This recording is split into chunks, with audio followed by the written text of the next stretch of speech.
G'day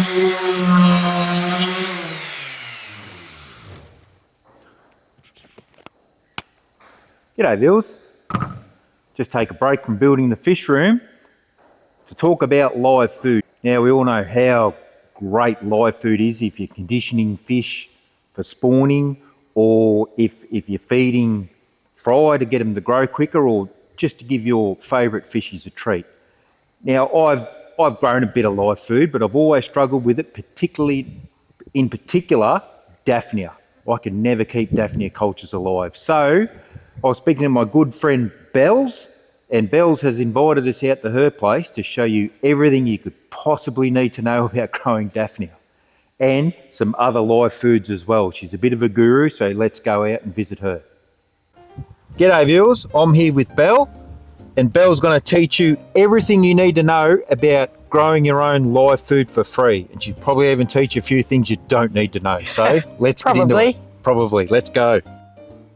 Righto, so we'll start with the Daphnia. And what do we need to grow Daphnia? Daphnia. Done loads of experiments with Daphnia.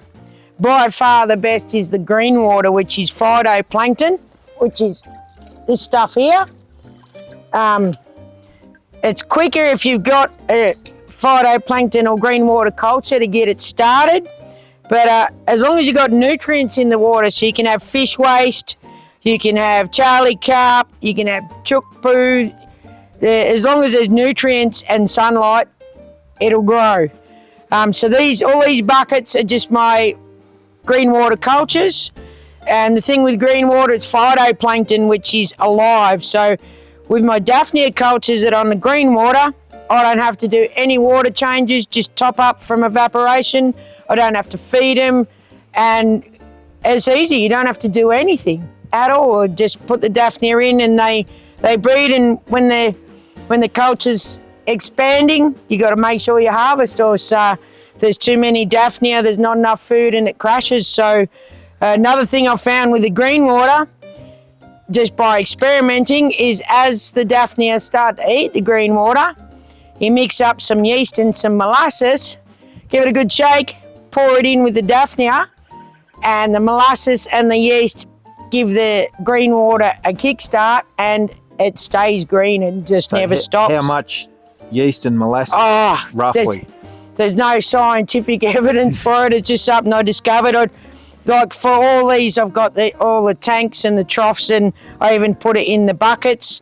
I'll probably mix up 2 tablespoons of molasses and a tablespoon of yeast and shake it, let it sit for 10 to 20 minutes and just put a bit in each. And the green water just doesn't stop. So, yeah. Ready? So you've got your green water. Yep. And we have the Daphnia breeding in the green water. How do we harvest Daphnia? Just get a fine net and just scoop it around. What I've found during the day, they tend to go to the bottom. I think it's a survival thing, so they don't get eaten. And then at night, they come to the surface a lot more. So you just get your net, scoop them up, drop them in your bucket, and then feed them to your fish. That's it, simple as that. Very simple. Yeah. So anyone who has fish should know about bloodworms. They're midge fly larvae. As a byproduct of having Daphnia tanks outside, dirt and dust and leaves blow into the tanks, which creates detritus on the bottom, and the bloodworms, the midge fly lay their eggs, and the bloodworms come, and I don't have to do anything at all for the bloodworms. Super easy to harvest, just a little scoop from the bottom. Get some of the leaves out. The leaves are fine in the tank. They break down and the bloodworms eat them up. Scoop up some of the detritus, and then get a clean bucket of water. So you just got your detritus in the bottom of the net, just put it down and just leave it sit on the surface of the water, and the bloodworms will wiggle through the net and into the bucket. So just after a few minutes, 5 minutes, there's quite a few, 20 or 30 already wiggled through. But if you leave it sit 20 minutes or half an hour, you'll have a good couple of hundred of them. Simple as that.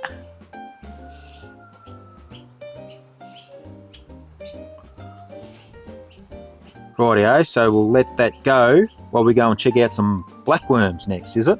Yep, blackworms. Righto. Now, So- Belle, blackworms. Blackworms. So I bought a little culture and built some little long skinny trays and had it set up so it was trickle feed in, trickle feed out. And I never seen them again. I thought I killed them. But so I emptied all the rocks out and into a bucket and then discovered I hadn't killed my blackworms. So I've put them in these tanks because it's going to get warmer in here. This is my fry house. As summer hits, it's going to get pretty warm. So they've got a bigger water body. And I've just got a trickle feed from the sump tank. Everything's linked. They've got a trickle feed in and a trickle feed out, and that just dribbles back into the fish tanks.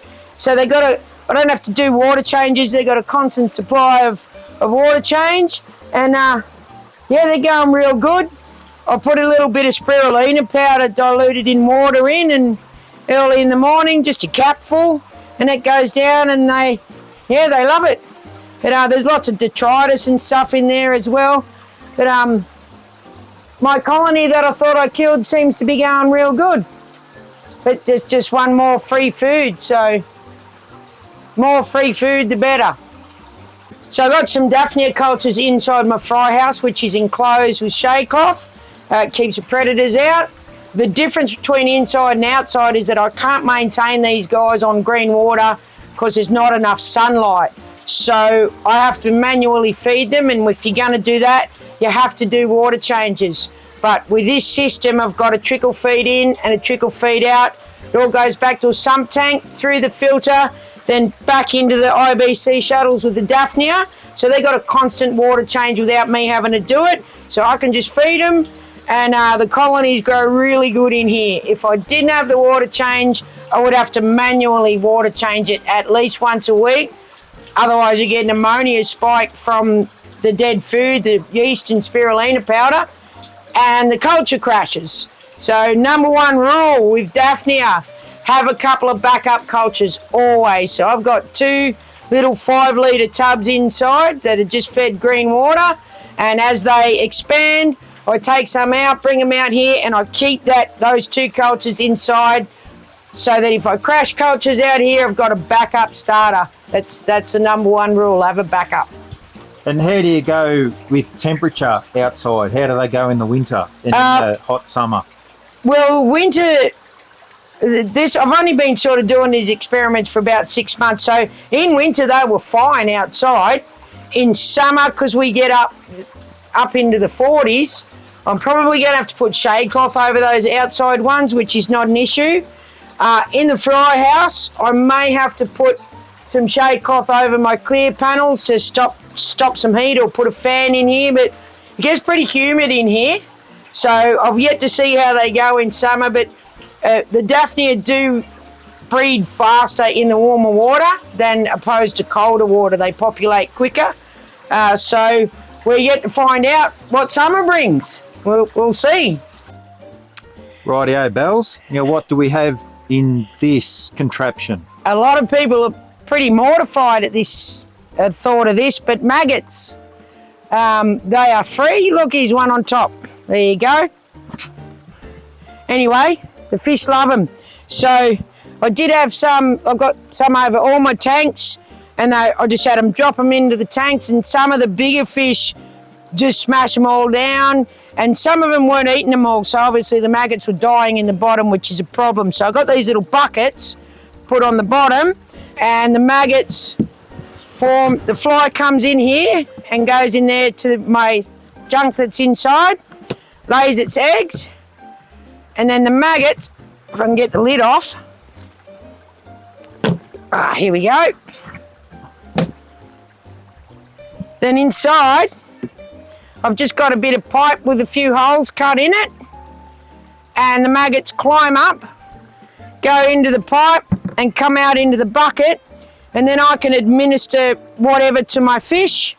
And if I've got leftovers, which I usually do, I can freeze them.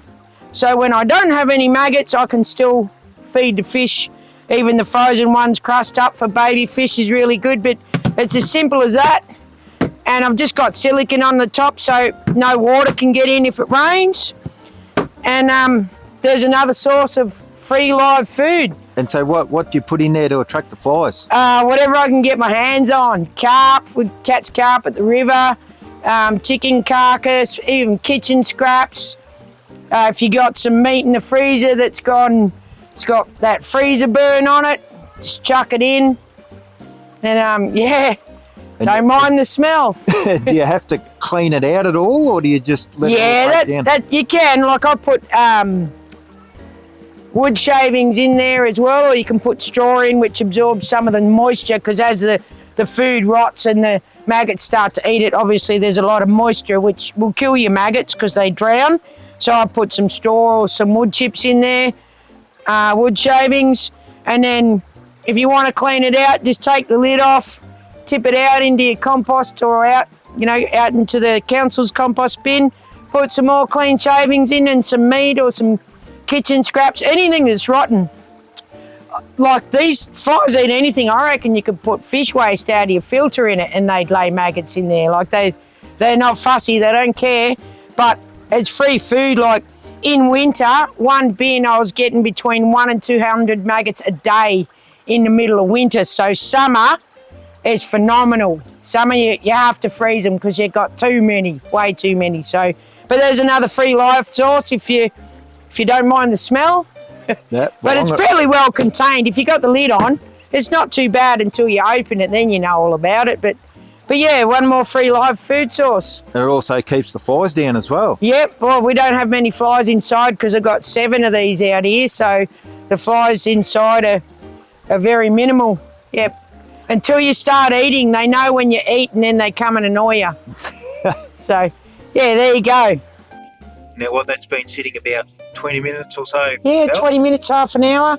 And that's just one scoop. Like, if I wanted to harvest more, I'd do many scoops. And you even get those in your green water buckets. Like everything that's outside that's got detritus in the bottom, the midge fly come. You don't have to do anything. Oh, that's unbelievable. Free food. Yep. Right, so that was Belle's place. How interesting was that? And there will be a future tour of her incredible facility coming up later on. But for now, if you like leaving likes, leave a like. And as always, thanks for watching, and I will see you in the next one.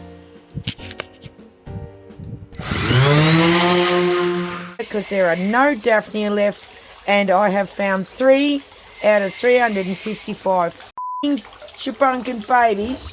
They are all gone.